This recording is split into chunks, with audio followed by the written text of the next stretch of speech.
Hi, everyone, and welcome to today's panel about the health and wellness industry post COVID-19. Before we jump into the discussion, I want to give you a little bit of context about the health and wellness industry and a little bit of an overview of the topics that we will discuss today with our guest. The first thing that I want to highlight is that because of this COVID-19 pandemic, all of a sudden, everyone realized how vulnerable our health is. We started listening to our bodies, measuring our temperature, oxygen saturation. We started exercising because of these multiple lockdowns. And we also started worrying about our mental health because we were indoors so much. And because healthcare facilities were so hard to access, a lot of people started using technologies. And we will talk about this today. Things like telemedicine, at-home test kits, remote monitoring for chronic diseases, and all of these technologies and digital solutions. And while patients were using technology to compensate for the lack of traditional care, governments were also betting on technology to help stop the spread of the virus. And all this use of technology led to questions about the security, the privacy, and also the ethics behind the use of digital technologies. And this is also a debate that we will cover today. So before starting our panel discussion, I will let all our guests today introduce themselves. I'll be your moderator. My name is Anca. I am a pharmacist by training, and I have been working in the health and tech industry for the past 5 years, educating people on this topic. So I'll just let you introduce yourselves one by one. Maybe we can start with Prakriti. Thank you so much. I would love to say good morning, but a lot of us are in the evening as well, in the afternoon, so good afternoon. I've actually been in the health and wellness business, mostly holistic well-being, since 2000. I have a foundation that does mental health awareness in India. It's actually very focused on just information education and communication and really getting people to understand the importance of mental health. I do have a company that does integrated well-being, which right now is becoming quite popular. It's actually quite an old clinic that I run. And currently, I've taken on the role as the global head of mental health and well-being at Roundglass, which is a digital wellness company and a digital well-being company. And we're focused on creating solutions that will actually override and assist on almost cradle people during not only this period, but for the foreseeable future. And we're really building out to understanding the depth of what's needed in the well-being space. That's a little bit about me. Thank you. Thank Anca. you. Widy? Oh, thank you, Anca. Humble beginnings. Early on my career, I was a part of component design for a family business, a machine shop. We grew the business to system design for automation, specifically for life science, and that's why I got the bug of working for life science and medical devices. Then my career gave me a path into high-speed electronics for automation. I then learn a lot about high-speed manufacturing for wearables and personal electronics. Um, Created a team for design on those particular components. So move from the manufacturing part to then the component and device design, specifically again in electronics or wearables. Um, then manage that product design team on different organizations, up to this point where we are working together in Telebionix, our current venture. In Telebionix, we design products that are for healthcare, that are personal healthcare and well-being products, and electronics. Biosignals is our concentration and biomarkers detection. So that's where we are today, and I'm happy to hear with the rest of the family, panelists, and family now that we know each other. So good morning and good afternoon to everybody. Thank you, Widy. Ryan? Thank you, Anca. Well, it's a real pleasure to be here with everyone today. My name's Ryan Abbott. I'm a physician scientist by training and an attorney. I help companies largely in life sciences and technology to commercialize and develop new products. And I'm also a professor at University of Surrey in the UK, where I focus research on regulation of digital and emerging technologies, and have recently written a book, The Reasonable Robot, Artificial Intelligence and the Law, which I think got me invited to this panel, and excited to be talking about this with all of you today. Thank you, Ryan. And Joao? Hi, thank you, Ryan, and nice to connect with everybody. I'm delighted to be here. Anca, thank you for setting the scene and that amazing introduction. My name is Joao Bocas. I'm the Chief Exec of Digital Salutem. We are a digital healthcare transformation company working globally. Personally, I've been in healthcare for over 20 years, and I'm very interested in health, wellness, all things around fitness. My background is actually in professional sport, and I've always been in health in the last 15 years in healthcare. But the last 5 years, I'm very involved on the global scene in digital health innovation, and also have an interest in wearables. And my company now, we are actually working with the best healthcare solutions in the marketplace. And you mentioned COVID, you mentioned remote monitoring, you mentioned wearables. And to finish you off, Anca, just go back to your statement. We always heard that health is our biggest wealth, but I think that really applies now, putting things into context with the global pandemic and what is really important for people and for most of us. So delighted to be here. Well, thank you very much, Joao. Thank you to you all. I want to start this debate by talking about what you anticipate as the future of healthcare and well-being after the COVID-19 pandemic. I think that we've spent the last couple of months talking about COVID, about the vaccine, about technology during COVID. I want to leave it all behind and focus on the future on what is to come. We know that today we are at a very important moment in time when we have a convergence of the public interest and public awareness about health and technology and well-being. We also have a lot of big companies ready to invest and develop new solutions. So it's really a key moment in time. What are your thoughts on this particular moment and on the things that are to come in the next couple of years?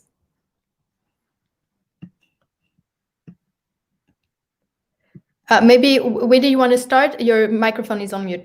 Yeah, if I may, I just want to break the ice on that one. I think that the experiences of last year kind of got people a little bit more interested in their own health and taking control of it a little bit more. People understood that we cannot rely only on governments and big organizations to take care of that for us. So I saw a big shift on people getting very interested in how am I going to manage my health, how I'm going to make it in a way that it's comfortable for me to receive healthcare. How is it that I can control the information data that I create on my own by taking care of my body and wellness? So I think that the industry is also reacting to that new position that their quote unquote customers are taking, right? So I see an overall shift into the direction of a usually institutionally controlled system to a more of a personal control system. And more on a one-to-one with the patient, and not the patient as a second tier on the healthcare program. So that will be my point into that. Well, just to follow up on that, I suppose I agree with it. I think we have seen kind of a breakdown of some of the way that people have traditionally gotten healthcare, which has both exposed the fact we have inadequate safety nets, at least in the United States, for underinsurance and uninsurance, and the means in which we provide people benefits that have a strong impact on mental and physical health. But we've also seen a lot of people having more time at home, wanting to take more control over their own health. And I think digital technologies in this space have a lot of potential benefit for patients so that they can have more awareness of how they're doing and what they could be doing to improve their lifestyle, their exercise, their eating habits. I think this has been part of a larger shift in people kind of moving away from traditional sources of medical authority and democratizing information. And that has a lot of potential benefits, also some risks, as you know, something that your doctor tells you may or may not be as good as something you have elsewhere found from the internet or been told by a digital diagnostic. But some of these digital diagnostics too are getting far more advanced, and may potentially automate some of the things healthcare providers did in the past. Last year, for example, we had approval of the first autonomous diagnostic software. So you can have an AI now that diagnoses someone with macular edema or diabetic retinopathy without a physician involvement. So I think, as Widy said, we're going to see a lot more digital technology being used and a lot more patient-driven use of digital therapeutics. Thank you, Ryan. Prakriti, maybe you want to jump on that? Yeah, I would love to. I always take everything from the lens of mental health and well-being. So mine's going to be a slightly different approach. I feel like this period has really been the pandemic of the mind more so than anything else that's happened. People have been extremely vulnerable. Your daily routines have been sort of disrupted. There is no stability in how your life is and what's happening, because this unprecedented period is totally, has been unconventional for most people, and that's an easy word. It's beyond that, but it's been difficult. And it really has made death come face to face with everybody. Where we actually believed that we would live forever, everybody's worried. And the mindset, according to me, has really changed, because we actually look upon each other with fear as well, where communities were so important, gatherings were so important. We crave it, but we look upon it with fear and with judgment, a judgment about how other people perceive, how they perceive risk as, in the basis of this. And you may ask, why is this important in the wellness industry? Because everything, of course, is going online. And more we see alienation come through. And extended periods of unrest such as these would definitely cause things like PTSD. Eventually, we can already see that that mental health is taking, the mental health of people is taking a toll. And how do we, as supporters of well-being, provide a basis to help and aid them? It's not easy, especially if we're saying, especially if we're doing, AI-driven work, and if we're having robotics take precedent, and as we're moving more and more to science, we're moving more and further away from the human sort of intervention. Even when we say doctors are, diagnostics is going to be online, and you have a non-human, taking care of diagnostics, and I find that obviously it's needed, so it's a double-edged sword. But I do find that will take away so much from intuition, from human connection, and currently, and this I find important. We as human beings are getting information from another person by interacting with the whole body. If you look at communication, there's 93% of communication is your body language, 7% is what you're saying, right? And now we're only these floating heads focusing on the 7%, and we expect people and technology to gather the 93% information, which is not visible. And it really is a difficult aspect. And, fostering good habits like Ryan, you were talking about in terms of fitness. And I think, fitness goals, nutrition, health, these are all great things. But I found that the elite have access to this. But the people that are suffering, who are more vulnerable than most, don't even have the time to think about that. And yet I believe that well-being and the way in which we look at well-being, especially in the coming era, needs to be built for everybody, democratize it across the world. And how do we do that is something that we need to start thinking about. And I think that I want to leave it there and let Joe continue the train of thought and bring his own on. Thank you, Joe. Yeah. Prakriti, thank you so much. My head is just, if I'm honest, just buzzing with ideas, because I want to address the question in such a fundamental way. But going back A couple of things, really. One, focusing on the technological side, I think the pandemic really highlighted what we're supposed to be doing. And in here, we're trying to look forward, looking ahead, what we're supposed to be doing or what we could be doing, but also really highlight the gaps in health systems, in terms of population health, in terms of the vulnerability of the human being, but also the systems. And I'm not just talking about the COVID situation, I'm talking about the way health is actually delivered is fundamentally wrong because healthcare is very reactive. I mean, the governments talk about um, population health preventative measures, but nobody is doing preventative measures because of all the same cycle. Who pays for it? How does it work? But Ryan mentioned, for example, in the United States, the payers and the insurers starting to kind of waking up for this new shift. The dynamic is actually changing because the power is in the hands of the consumer, and that is changing now. And we, with the pandemic, we really see that. I was actually doing an interview on my YouTube channel around healthcare technology with one of the biggest thinkers, and we talk about patient centricity, but patient centricity not being enough anymore. Is about patient design. And I'm from the times like 20 years ago from corporate wellness where you have the pedometers. If you had a pedometer to do 10,000 steps, it was such a big deal. But let me remind you that I could not talk about wearables. Fitbit launched its first wearable in 2009 and the second version of the fitness tracker in 2011. And now we really see the value of self-monitoring, but we're going beyond wearables now because we have so much technology that is embedded in our phones.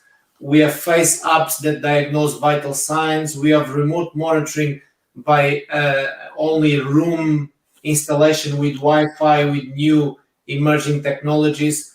We're heading in such a direction in the technological transformational side that I think in 5 years' time we will not recognize the things that we're talking about now.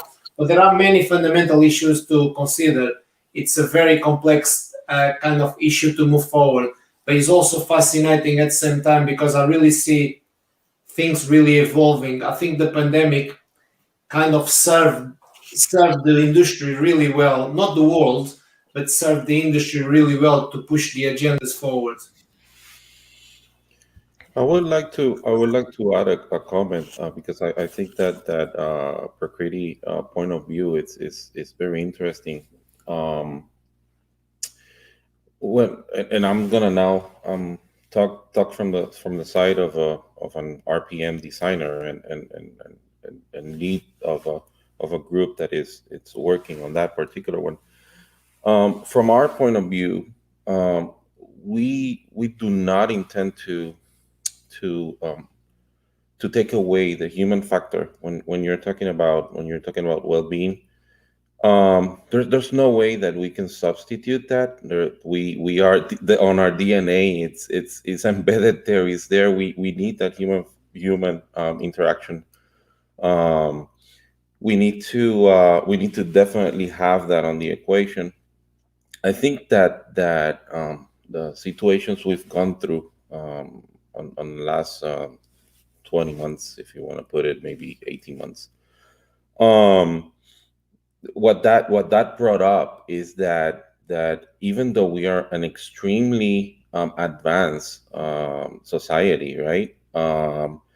There is a disconnect on the wellness of global wellness overall. It is not distributed. That technology that can help support well-being is not distributed equally, and not only that, but it's not covering the basic needs of what it's needed, right? What is required, I should say, to have the technology that is today working in pro of well-being overall. I mean, we have, for example, things that have been in the market for the last 20 years, which is telemedicine and all of that, but it's lacking a good support technology that can make that particular thing work in in pro of having a better interaction.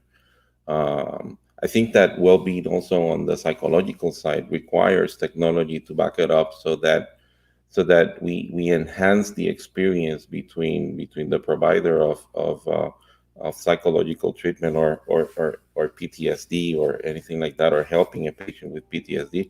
I think that technology just have to catch up with the human factor. Technology just have to be a tool that allows that human interaction to be better, more efficient, and to give both parties on a conversation give information that it's just a supplemental information.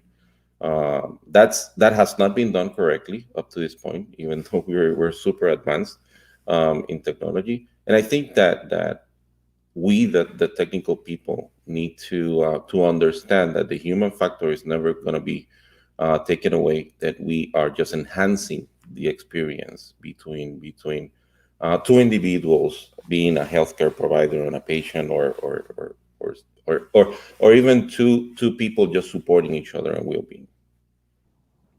When we look at what are some of the things that patients want from their healthcare system, some studies are showing that these needs haven't evolved much in the last 20, 30 years.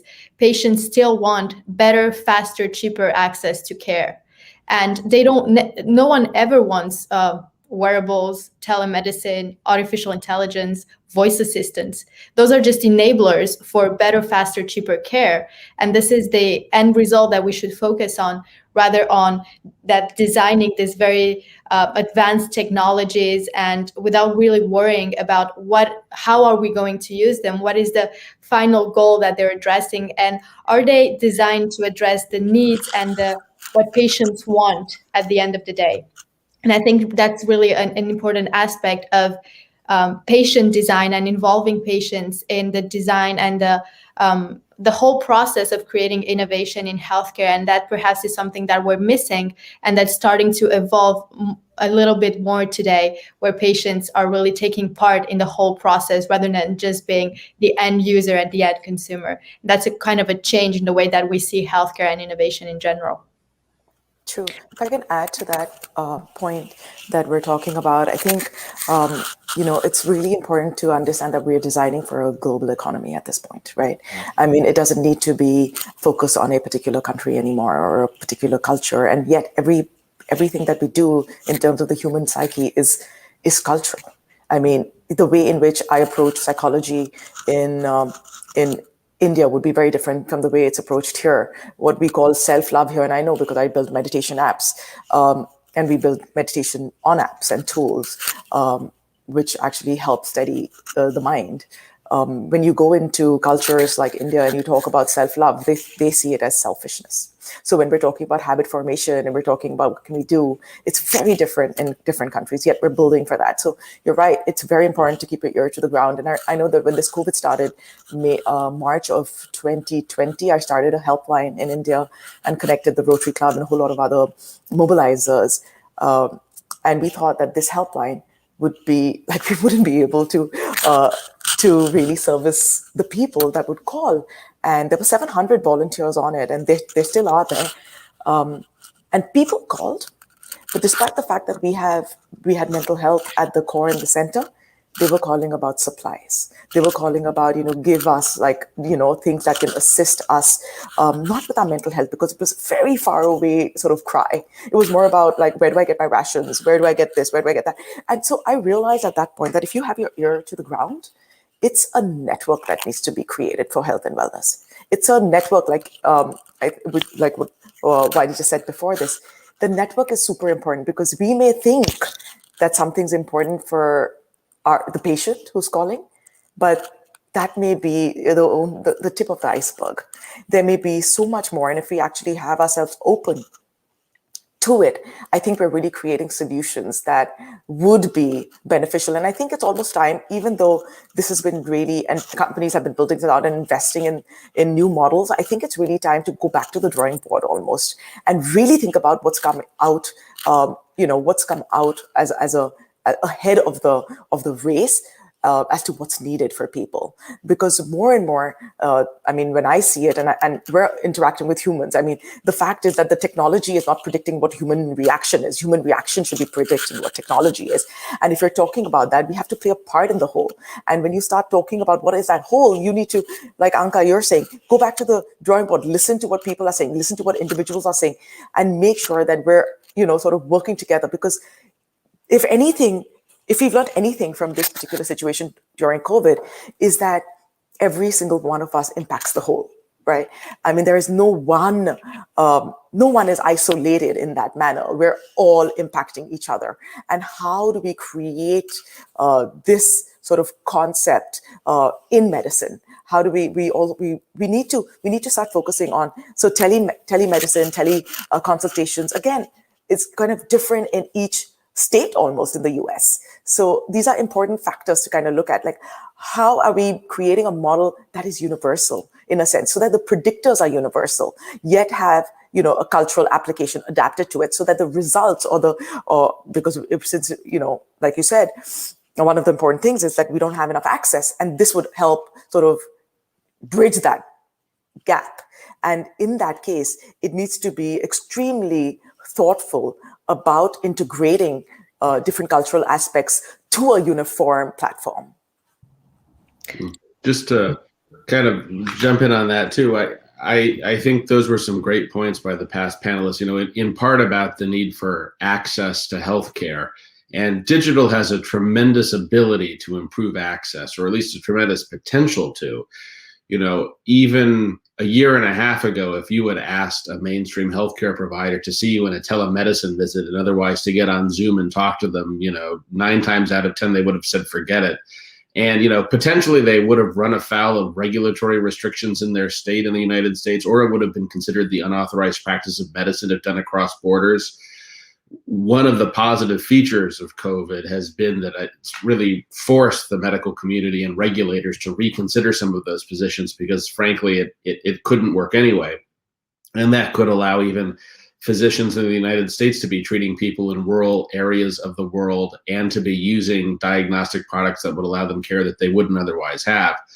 But just because digital has the potential to improve access doesn't mean it will. One could imagine another vision of this where we have a whole bunch of very intrusive medical devices that are nudging us towards behaviors employers and insurance companies think will be more profitable, and really infringing patient autonomy and replacing someone's ability to see a human provider. And that, of course, wouldn't be a desirable outcome. Companies have a lot that they can do here. Regulators do. Companies with good corporate governance and keeping in mind things like Anca said, that we should be considering the way these technologies can benefit people by making things better, cheaper, and faster, not in creating a bunch of perverse incentives. And consumers have a lot they can do about this too, by, voting with their feet and using digital technologies that have best practices that help improve their lives. Well, thank you, Ryan. Following up quickly on that, Anca, you mentioned the co-creation, in other words, which is extremely important to bring the patient from the beginning and create solutions that will be successful in the future. But one area that I'm really focusing on is digital transformation in healthcare. And Prakriti mentioned how healthcare is so complex, so complicated. Digital transformation in its own right is very difficult to achieve. But then healthcare is such a peculiar industry, is very different than banking or fintech or hospitality is very, very, very different. So we have the cultural changes, we have the processes, we have the clinicians, we have the patients, we have so many dynamics. The clinicians, they don't have time to look at the data. We don't have the means to train the medical professional. The medical professional cannot come out of their bubble to seeing 40, 50 people a day. So it's extremely difficult and it's very complex. And also organizations, sometimes they start with the wrong way around. They start with the digital transformation layer with the technology on top. And you have to look at digital skills, you have to look at accessibility, patient design, which we mentioned before. So many things, processes I'll give you a quick example. The NHS, the last 15, 20 years, been heavily involved and focused on process consultants to change management process. The technology was disregarded, and also never included patients. Only now, for example, in UK, and I work globally, but I know the NHS very, very well. Only now we have accelerators, we have collaboration with startups. We start to bring patients to the conversations and to the design, and start to do things in a more effective way. So I think we have a long way to go, and I truly agree with other panelists about digital transformation being actually cultural transformation. It's not about the technology. The technology is just one element that fits in probably in the third or fourth slot, if we may. So I'll leave you with that. If I may just make a final comment, Anca, before we go to a variation of the topic. I think that if we needed to summarize what has happened and where we need to go into a very simple sentence, I have the luxury in my position to talk to incredible advisors. In this case, I'm gonna mention a comment from one of our top ones, Dr. Samer Ellenham. He told me something that stuck in my brain, and I need to share with you because it defines this. Where I was talking about healthcare with him, and he just come back and say, like, let me correct you. Let me stop you there and let me correct you. Up to this point, the system has been designed sick care. Healthcare is what we need to get. The system has been designed at sick care up to this point. Nothing has been seriously done for preventive medicine, right? And for well-being and for all of those things that will make sure that you reduce the amount of people that are going seeking sick care. And if you think about it, that's a deep thought, and it's true. It's completely true, and it defines what we have been doing wrong, and it also defines the path that we should be taking forward. We should use technology. We should use the human interactions. We should use healthcare. The redefinition, the opportunity that history has given us to redefine healthcare because of the experience we had just last year. We should think about how do we really move sick care to healthcare and make truth to that name that we're giving the system. That will be my last point there. Absolutely. In preparing this panel, we were talking about the fact that perhaps in the future, being a patient won't mean being sick anymore. A patient is just someone that wants to improve a health level, whether it's health, well-being, mental health, whatever it is, just feel better in general, no matter what the baseline is. So I think that's really interesting. I see there's a conversation going on in the comments that's really interesting about the fact that today we have technologies such as virtual reality, 3D printers that can change a lot of things in healthcare. But are we ready to embrace this technology? First of all, is the healthcare system ready? In some countries, it's really hard to change the health system. We've seen it with the COVID. Are patients ready? Do they trust these technologies, or do they need more education on this topic? What are your thoughts on this? Like I said, I will start just really quick, and then I'll let the panel go. Technology is inevitable. Technology is a path that we cannot.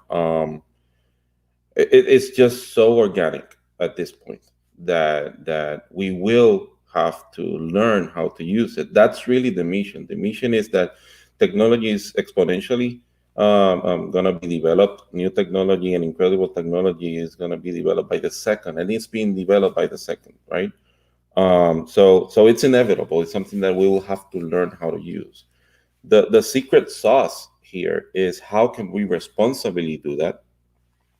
How can we, on the technical side, how can we not only think about pushing technology out there for generating revenue, but pushing technology out there that is coherent with a complete solution, and that's what we're not doing. I think that right now everybody is doing their own thing.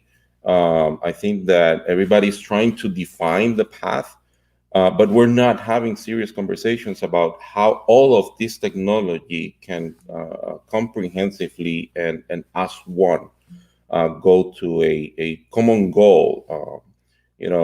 Devices are created for similar providing similar service, but using completely different communication system. We're not standardizing. We're not cross-referencing technology one with the other. We're really not using the engineering that we know how to do in a way that we sum up all of that technology into a mega plan, right? We're all in our niches, and I think that we need to correct that.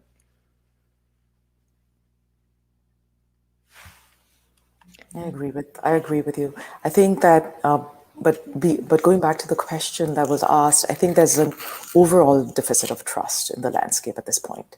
I mean, even though, of course, there's a herd mentality, and you know that people are going to be taking the vaccines. It's almost like a forceful intervention that's being done. And even if people have different opinions, they're still going to follow it. So I don't think that, I think one of the things that we have to understand is the safety of the larger group is more important than your individual thoughts at this point. And that is why people, even though they may be, and I do a lot of therapy for people, and I've heard so many real thoughts around this, where people are not happy to take the vaccine, but really feel like there's no choice and will do it because of that. In fact, I mean, we know this as a norm for people, in the sense of constantly, second guessing, second guessing truth and reality, and nobody knows what it is. So we have to just go along with what is best for everybody else, and what the decision makers are actually putting forward, because everybody is looking towards sort of optimizing health and wellness, and I think that is something that we cannot avoid to play a part in as members of a global citizenship. Thank you, Prakriti. Very quickly to follow up, I saw the pop-up banner about the VR and the 3D technologies. I think we are really ready. The industry is maturing. I give you an example. One of the leading healthcare thought leaders, Professor Shafi Ahmed in UK, performed a VR operation with a medical type of training on YouTube 5 years ago, and they have over 5 million views. And from then on, I think that tells us that the potential is there, but now the adoption is there. I was doing a keynote for Bart's London College University for some medical students, talking about wearables. I think these things are really happening now, a huge value. The other point that was there on YouTube was about what's happening in the hospitals 15 or 20, in 10 or 15 years' time. Hopefully, we don't go to hospitals in 10 or 15 years' time, unless you need a major operation. Because with the revolution of healthcare and the home care, we can do more or less anything at home, unless, as I said, we really need a major intervention.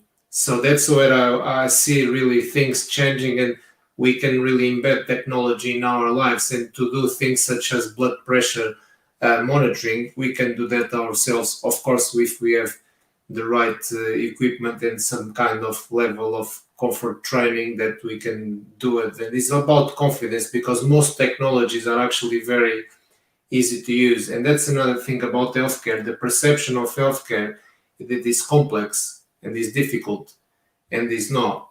In all essence, is very, very simple. I mean, medicine is slightly different, but healthcare, many people think that it is actually very complex, but it is not in layman terms. Well, I agree with that. As Joao said, and as you said, some of this is more education, and some of it really requires quite a bit to be integrated. So if you think about something like blood pressure monitoring, which, with technologies we have, one shouldn't have to go to the hospital or even a clinician for. We have radically different ways of potentially doing this now than we tend to, which is someone comes into a healthcare office and gets their blood pressure taken. With wearables now, you could have 24/7 monitoring of your blood pressure, which is probably going to be substantially more accurate and have a lot more diagnostic, predictive, and treatment value than the way we're getting blood pressure right now. but it's also not something that providers are trained on how to engage with. It's not something that all patients are doing.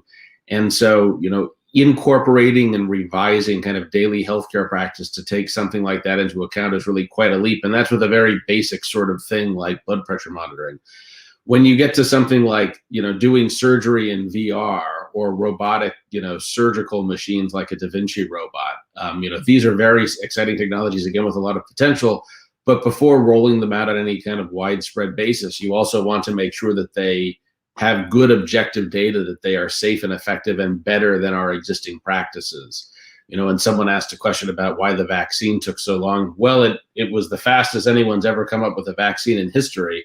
And it is very complex to develop a vaccine, roll it out, and then ensure it's more likely to be safe and effective than the alternative. So, we have a long ways to go to bring some of these potential technologies into the system, starting with making sure that they're likely to result in more good than harm.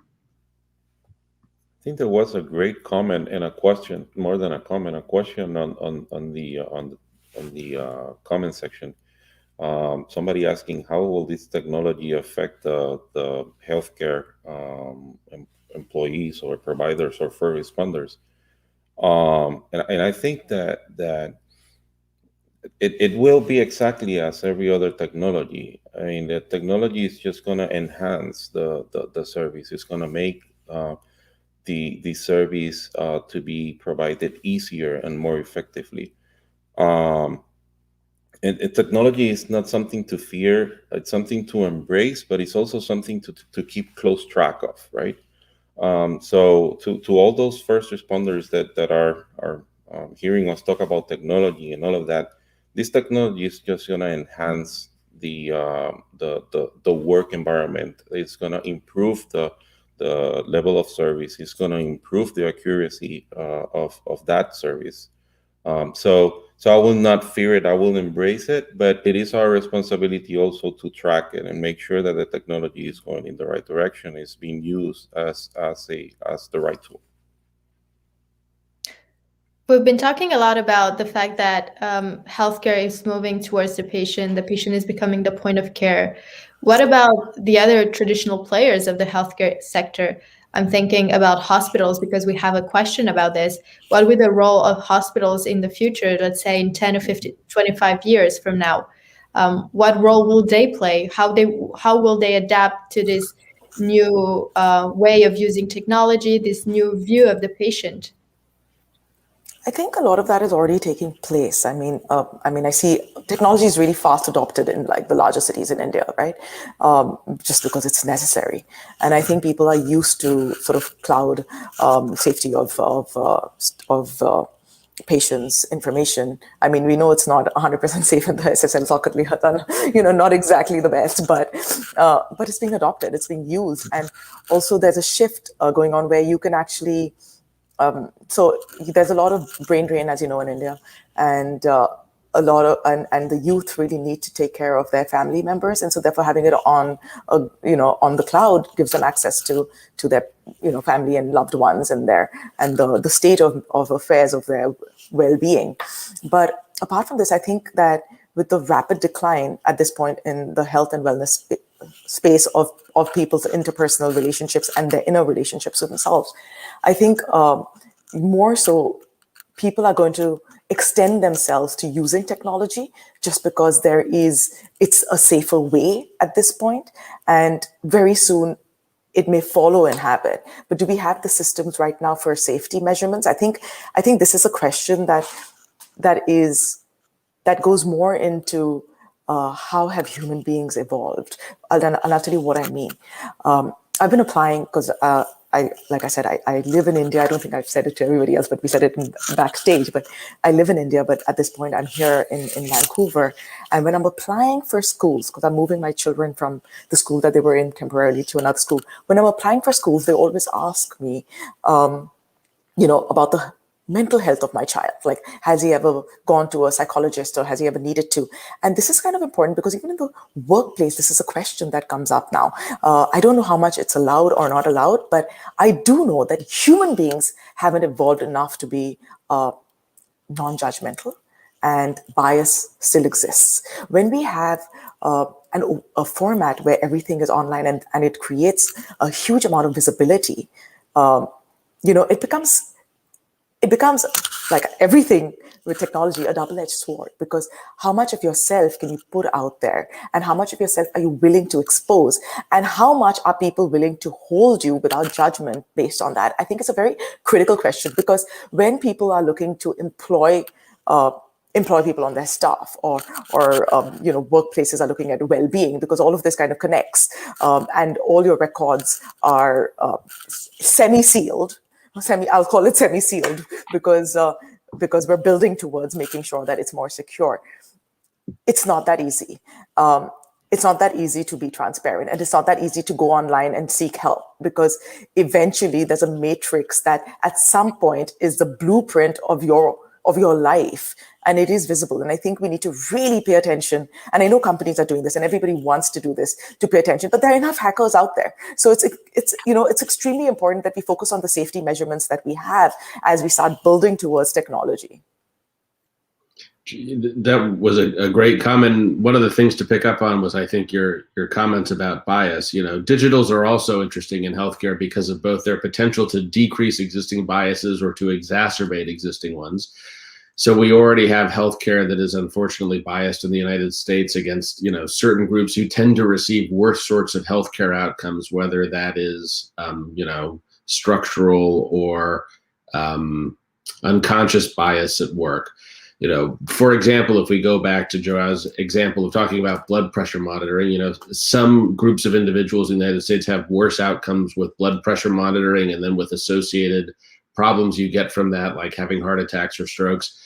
Having digitals that help to monitor someone's blood pressure, then essentially in some way independent of existing healthcare providers, and making recommendations about that, have the potential then to help level the playing field in terms of people's outcome.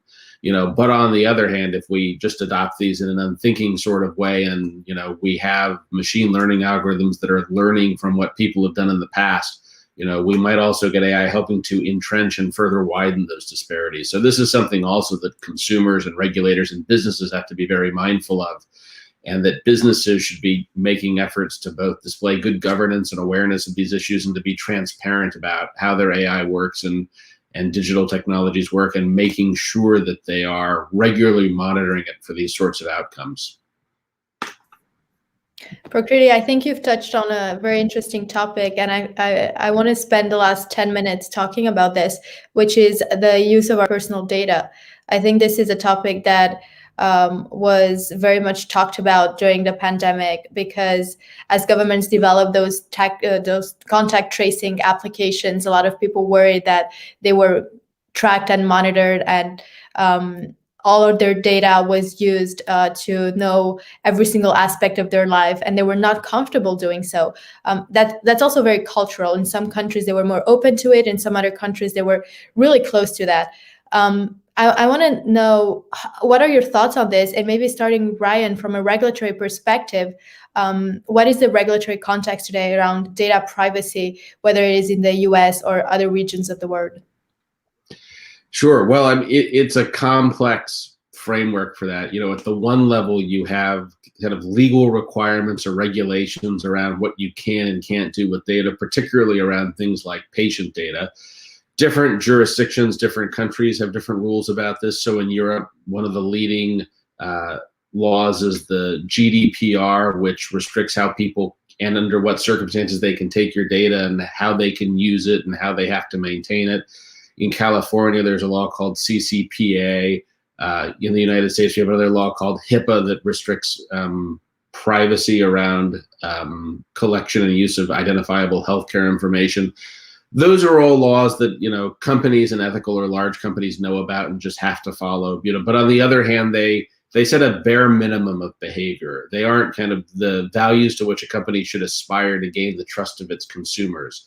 And there are a number of best practices that companies tend to adopt, and particularly, balanced against the sensitivity of the data.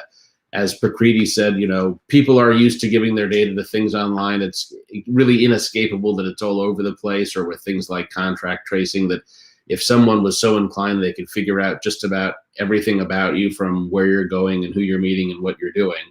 And companies have a legal and an ethical obligation to protect consumers' data like that, to the extent of its sensitivity, certainly, but also to encourage trust in their brands.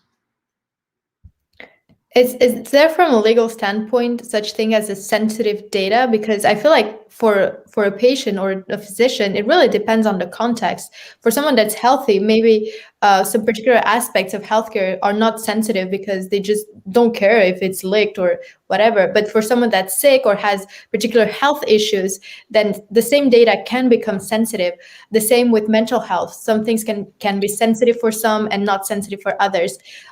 How do we position what is sensitive and not sensitive? And I think that you answered the question right there when you were stating the question, because the sensitivity of the data is defined by the user, and that's where we need to put the power of again on, right? It's the user. The user should own the power of its own data. It's his healthcare data, right? What other asset do you really possess that your own body and the data generated by it? So I think that it is the user that define what it's important, what is data that he's willing or not willing to share, and at which point it's willing to share it. From the standpoint of an RPM design team and manufacturing team like mine, it is our responsibility to make sure that the integrity of the data is there, and that we give the power to the user to share the data as so desired, and in the extent that they want, and to the specific parties that they want. So that will be what we need to provide. It's just power to the user again. And if I can add to that, I think this is a really important question, and I really want to spend like a second on it since we don't have that much time. But anyway, sensitivity is important, of course. Personal data, according to me, human beings don't have that much foresight. So what is sensitive to me at this point may not be sensitive to me. What is sensitive to me what is not sensitive to me at this point may be sensitive to me at a later stage in my life. I need to be capable of going in there and editing that. And I'm not capable of doing that right now. I'm not capable of editing the information that is online, because once it's out there, it's there.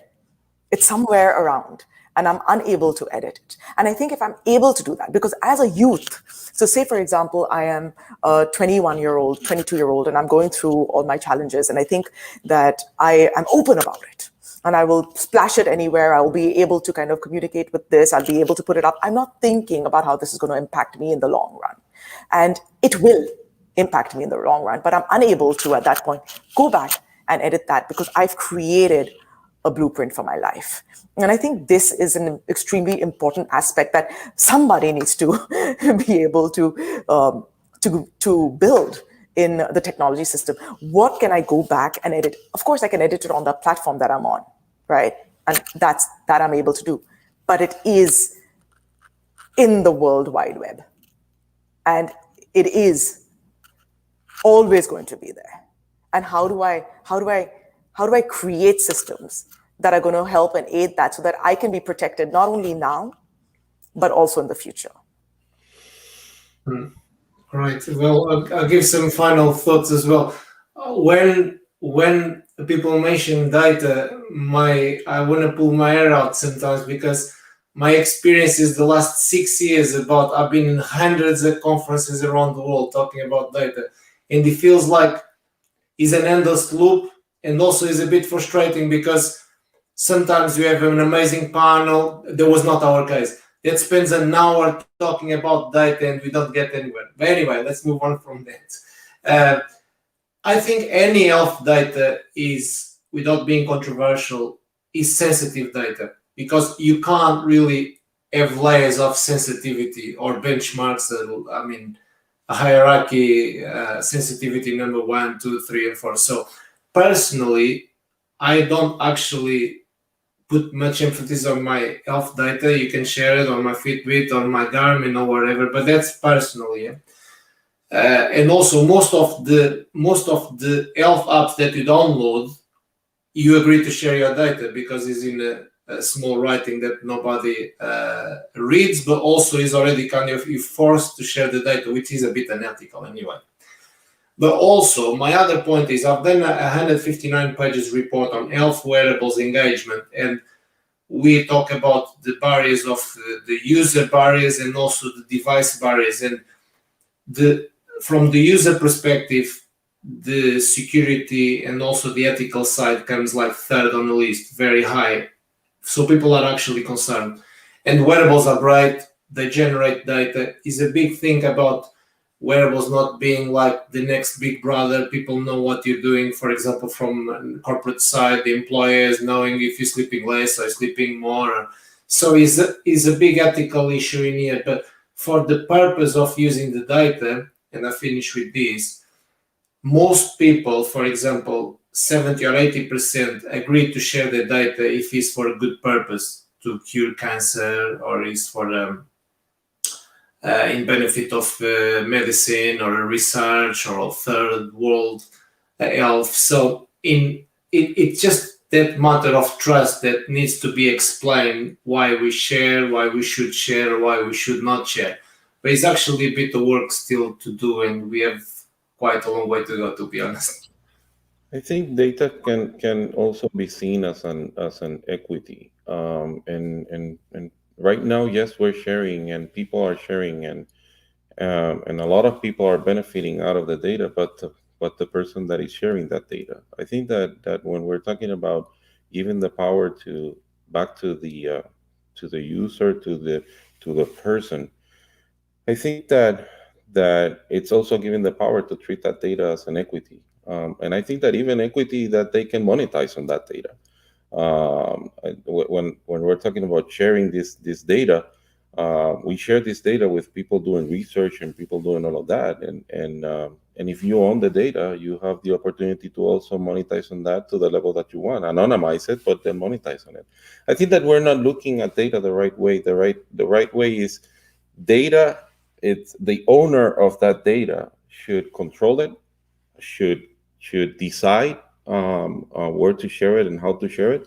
Like Prakriti said, should decide what it's editable and what's not, and control that also.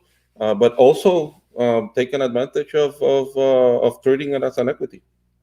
In the future, I see that as something that is going to definitely happen. I think if I can just add, Widy, I love your points. I mean, I love everybody's points, but every time you say something, I'm like, wait, there's one more thing to be added here. I think what's really important at this point with the comment that you've made is really to go out there and educate people on data. And to educate them is because not everybody understands this. Not everybody understands how to monetize it or what really, what is the larger picture here.